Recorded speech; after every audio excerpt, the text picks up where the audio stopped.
the night. Wanna dance to the light.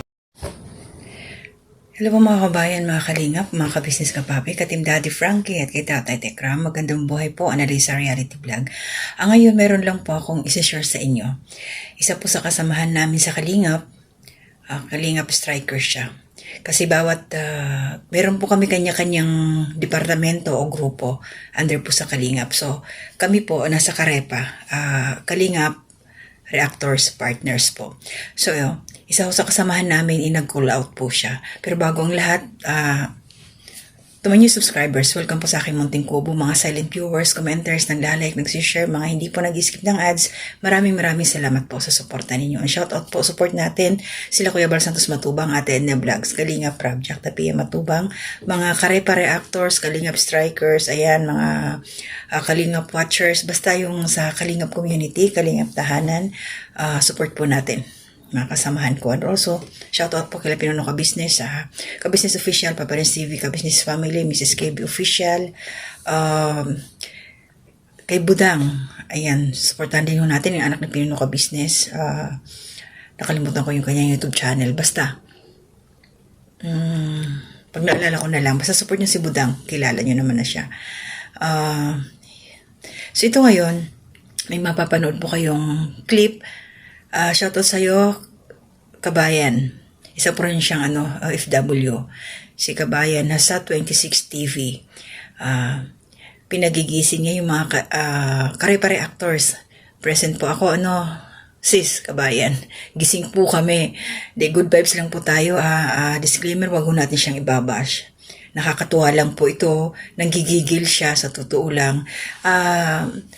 Syempre, pagka ganun, damay-damay na rin. Pag binanggit yung Karepa, lahat na. Pero mayroon kasi siyang mention na pangalan. Kung panonoorin nyo na lang yung kanyang channel, nandoon po. Galit na galit. Nanggigigil siya sa isang kasamahan namin na si Papa Scheider. Isa rin po siyang Karepa Reactor. Ilalagay ko na lang sa last part yung short clip na yun. So, gusto niyang mangyari ngayon is para siyang nagtawag ng reinforcement. Akala mo nasa giyera na kasi nga marami daw mga bashers ang Kalingap, mga anti-Kalingap na kuda ng kuda sa labas, sinisiraan sila Kuya Bal. So ganito yon, para doon sa sis Kabayan, kalmahan mo lang. Kasi kami, yung mga Karepa kasi, sa good vibes talaga kami. Nung in-interview ako nila Teacher N, tinanong ako, saan mo ba gustong sumali na grupo? So pinangalanan niya yon. So medyo may idea na ako, yan nga yung mga strikers, watchers. Sabi ko, dito lang ako sa Karepa kasi nagtanong na ako, ano ba yung Karepa? Ano ba yung ginagawa? Ganon. So ayan, sa good vibes, pwede rin kaming sumagot sa mga issue, pero hanggat maaari, iniwasan namin yun. Sumasagot pa minsan-minsan, pero hindi yung halos araw-arawin mo na lang, issue, ganon. Ayaw namin ng stress. Ang gusto namin, yun nga, masaya lang, good vibes lang. Support sa mga charity, nila Kuya Bal, nila Kalingap Rab, endorse natin, ipalaganap, i-share, ganun lang, good vibes lang. Kasi, pambira, stressful na nga yung buhay natin, dadagdagan pa ba natin? Yung mga kasi, nababalahura, yung mga bashers, usually wala kasi silang mga mukha, walang mga account. So, paano ka makikipaglaban sa engkanto? Pera na lang doon sa may mga YouTube channel ng mga anti-Kalingap. Pero karamihan yung malalakas mambash, sila yung mga wala nga, mga dami account. Nagsasayang lang tayo ng oras at panahon para sa kanila, para kalabanin yung mga bashers na yan. Pero syempre, pag below the belt na, paminsan-minsan kailangan pitikin. Pero in a nice way. Kasi ako sis, pasensya ka na. Hindi ko kaya yung skill mo na makikipagbanatan talaga. Hindi ako ganun Hindi ko kaya. Kahit magalit ako, iba kasi para sa akin, kung gusto yun ng away, di sumbagan na lang. Sabay ganun pisikalan talaga Di ayoko ng stress. Yun nga, lang tayo. Nandiyan lang tayo sa level na masaya lang. Natawag ako dun sa kanya na ang gusto lang doon pakilig-kilig. Sa bagay, hindi naman niya nilahat ng mga reactor. Pero meron siyang binabantayan 3 daw. Pero ako sis, pasensya ka na, Kabayan, sis Sasa. Itong pagre-reaction ko kasi hindi naman ako full-time. parehas tayong OFW. Swerte mo nga dahil marami kang oras. Ako dito, limitado lang. 5 hours lang ang pahinga ko. Itutulog ko yun. So, alangan naman yung pahinga ko, i-career ko pa sa pagre-reaction. Paminsan-minsan, ayan, may time. Nakakadiskarte. Pero mas pinipili ko yung, para sa akin kasi hindi naman tayo pwedeng mag-reaction lang ng basta yaw-yaw ng yaw-yaw na walang kabuluhan. Diba? So, kung ano yung napapanood natin at kumbaga, na-feel mo, nadama ng puso mo kung ano yung gusto mong sabihin, mas may kahulugan. Yun. Mahirap kasi yung banat ka na lang ng banat tapos hindi mo naman alam yung punot dulo. Kaya sis Hasa, bagay naman sa inyo yan, striker ka naman niya. Kaya banatan mo yan, birahin mo yan yung mga nambabalahura kung meron man. Pero sa akin, sis, wala kang maasahan na makikipagbangayan ako. Pasensya na. Magre-reaction ako. Diyan lang ako sa good vibes lang talaga. May issue man, saglit lang. Yung balance lang.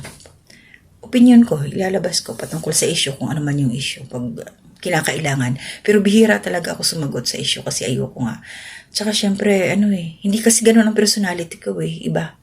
So yun lang, wag ho natin siyang kalmahan lang po natin siya. Wag ho natin siyang ibabas, lalo yung mga hindi siya kilala. Wag po. Kasi pag yan hindi naman mainit ang ulo, pag tulog, mabait yan siya. Sigurado ako. Kasi minsan pag may nag-comment dyan, natatawa naman siya Siguro pinanindigan lang niya yung kanyang pagka-striker. Pati kami na-strike, mga karepal.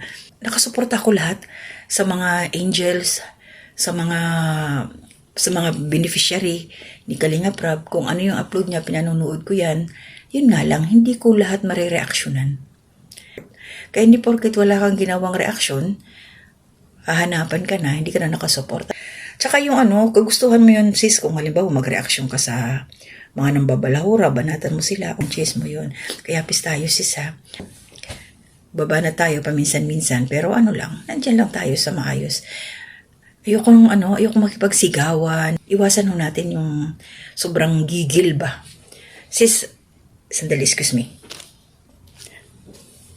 Ito si Hasa kasi sabi ko nga sa'yo para sa tayong OFW. Di ko alam kung may kasama ka dyan. Ingatan mo yung kalusugan mo. Baka ma-high blood ka. Mahirapan ka. Dahil wala tayong mga kasama dito, solo lang. Yan din, maraming salamat sa inyo. Sa lahat, lagi nandyan, mga nakasuporta, nanood sa aking mga in-upload last reaction ko. Thank you sa suporta ninyo. Hindi ko pa humabasa isa-isa. Sobrang daming kaganapan talaga. Mahirap na kailangan unahin ang trabaho dito. So, gagawa po ako, magre-record ako para doon sa isa pang may blind item ako sa inyo. I-share ko na lang. So, tapusin ko na muna to at mag-iingat po tayong lahat. Hindi muna ako maka-shoutout. Basta, always thankful ako sa inyo na nakasuporta lagi dyan sa aking mga ginagawa. Ang mga silent viewers sa aking community spotlight. Thank you sa inyo. Mag-iingat po kayo palagi. To God be the glory. Gigisingin ko mga diwa ninyo dyan sa Karipa. Aba, nagpaano lang kayo nagpa-easy to gauge lang kayo o upo-upo lang kayo samantala kami nakipagbakbakan? Tapos sasabihin ninyo sa amin mga papagmura kami? Mapagmura kami samantala kayo? Puro, nagkakakilig si Krista. Agoy, parang totoo. Wow, Krista. Ay, naku, napakagwapo ni Mikoy. Hoy, anong ginagawa ninyo? Ha? Gumising kayo. Ang daming basir ng Kalingap.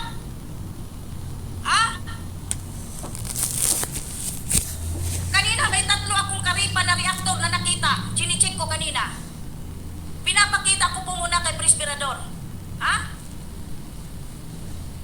Ako ang gigising sa inyo. Dahil yan po ang gawain ng striker. Aba, wala na kayong ibang ginawa kundi iisang lab team lang ang sinusuportahan ninyo. Ano klase kayong reaktor sa Kalingap? Samantala po yung mga ibang kasama ninyong reaktor nakikipagtayan sa mga anti-Kalingap. Tapos kami po sabihin ninyong palamura? Ay anak ng tinapa ay.